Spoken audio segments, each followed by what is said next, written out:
দোষ নাই, আর আমার মেয়ের নামে তুমি কলঙ্ক দিচ্ছ। কেন কলঙ্ক দিচ্ছ? কলঙ্ক দিচ্ছি কেন? বলো। তোমার মেয়ে হ্যাঁ। আমার বাড়ির থেকে আমাকে না বলে প্রতিনিয়ত কোথায় চলে যায়? কোথায় চলে যায়? আহারে, কোথায় চলে যায়? আর যাই তো কিন্তু আমার বাড়িতে, বাবার বাড়িতে যায়, এতে অসুবিধাটা কোথায়? হরিবল। এই যে শ্রীরামচন্দ্রের স্ত্রী সীতা এতদিন রাবণের কাছে ছিল।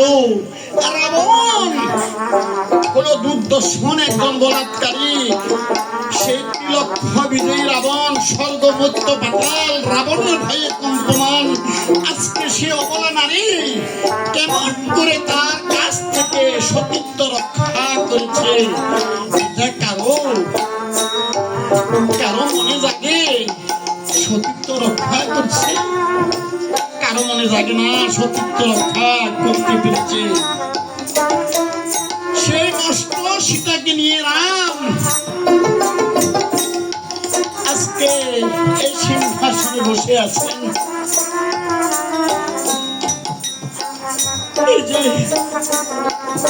এই কথা শুনেছি রামচন্দ্র,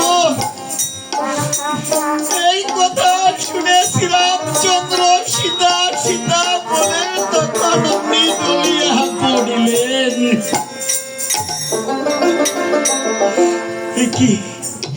আমি একই দেখলাম, আমি একই শুনতে পেলাম, সীতার নামে প্রজারা কলঙ্ক দিচ্ছে। আর এইদিকে সীতা দেবী আর তার বোন হলো উর্মিলা, আর তার কাকাতো বোন হলো মান্ডবী আর শীতদ্রৌপদী। তারা বলছে, দিদি গো, ওগো দিদি, শুনেছি রাবণ রাজা অত্যন্ত ভয়ঙ্কর, অত্যন্ত ভয়ানক তার রূপ, আর কর্ম সেরকম তার এই যে ভয়ানক ছিল। দিদি, রাবণের রূপটা কেমন আমাদেরকে বলো না। তখন সেই দিন মা কি করলেন, সেদিন লক্ষ্মী সীতা ওই ছোট বোন দিগকে দেখাইতে তখন এই মাটিতে রাবণের প্রতিমূর্তি অঙ্কন করিতে লাগলেন। আজকে সীতা দেবী রাবণের প্রতিমূর্তি অঙ্কন করলেন। অঙ্কন করিতে করিতে তখন আপনি সুখে যুগনিদ্রা এসে পড়ল। তখন সেই কি করলো, ওই অঙ্কনের মধ্যে তখন আপনি সে জ্বলিয়া পড়িল। যখন এই অবস্থা ওই শ্রীরামচন্দ্র আসতে তখন আপনি নয়নে দেখলেন। নয়নে দেখিয়া শ্রীরামচন্দ্র অবাক হয়ে গেলেন। কি প্রজারা তো সত্য সত্য বলছে, এই সীতা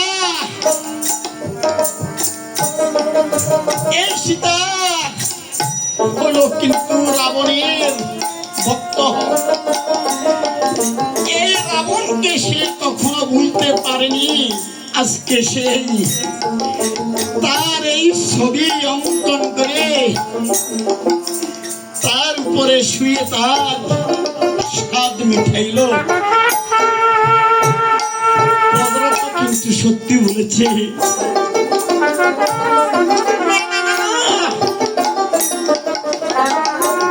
আমি সীতাকে রাখবো না, আমি সীতাকে বনবাসে দেব, যাতে প্রজারা শান্তি পায়। আর এদিকে লক্ষণকে ডেকে বললেন, কি বললেন? ওরে লক্ষণ, লক্ষণ রে। আরে দাদা, ওগো রাম রঘুজি, আমাকে কেন ডেকেছ দাদা? ওরে ওরে লক্ষণ, তুমি এই মুহূর্তে সীতাকে বনবাসে দিয়ে আসো। আমি এই সীতাকে আর রাখবো না দাদা গো। এমন কথা বলবেন না দাদা, ধর্মে সহিবে না দাদা। সতী সাধ্যী মা লক্ষ্মী, মায়ের মতো এত সতী সাধ্যী পৃথিবীতে আর হয় না গো দাদা। যারা এই সীতার নামে কলঙ্ক দিচ্ছে তারা মহাপাপী। এই পাপ তাদের বিমোচন হবে না কখনো। ওরে লক্ষণ, লক্ষণ রে, লক্ষণ, তোর এই সকল কথা শোনার আমার সময় নাই। এই মুহূর্তে সীতাকে বনবাসে দিয়ে আয় ভাই। আছে কে কেঁদে কেঁদে বললেন লক্ষণ, লক্ষণ, দাদা গো, আমি কেমন করে বনবাসে দেব? সীতা যদি জানতে পারে তাহলে সীতা আমাকে অভিশাপ দিবে। ওরে লক্ষণ, লক্ষণ রে, সীতা জানবে না কালকে আমাকে, কালকে আমাকে সীতা বলেছে, ওগো স্বামী আমার, তুমি আমার মনের বাসনা পূর্ণ করো। যে স্ত্রীর মনের বাসনা একমাত্র পূর্ণ করিতে পারে স্বামী। ঠিক আছে, বলো তুমি কি চাও? কালকে সীতায় আমাকে বলেছে, আমাকে বলেছে, ওগো প্রভু দয়াময়, ওগো স্বামী আমার, আমার মনের বাসনা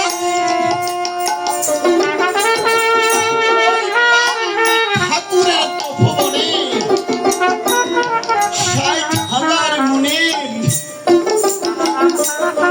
আমি যাতে চরণ দর্শন করিতে পারি, ওই ৬০,০০০ মুনির পত্নীর চরণ দর্শন করিতে আমার মনের বাসনা। আমার এই মনের বাসনা তুমি পূরণ করো। তুমি যে আমার স্বামী, তুমি স্বামী যদি আমার পূরণ না করো, পূরণ করবে। আজকে সীতাকে তুমি সেই ফলবন নিয়ে ওই বাল্মীক ঠাকুরের তপবনে নিয়ে যাবে। তখন চোখের জল ফেলিতে ফেলিতে লক্ষণ সীতার কাছে গেলেন। আরে দক্ষিণদারি ঘরের কাছে গিয়ে বলেন, মা, মা, মা লক্ষ্মী, তুমি কোথায় আছো গো? মা, একটি দেবর, ওই বনবাস আমরা যে ১৪ বছর ছিলাম সেখান থেকে এসে এতদিন তোমার ছায়াও দেখলাম না।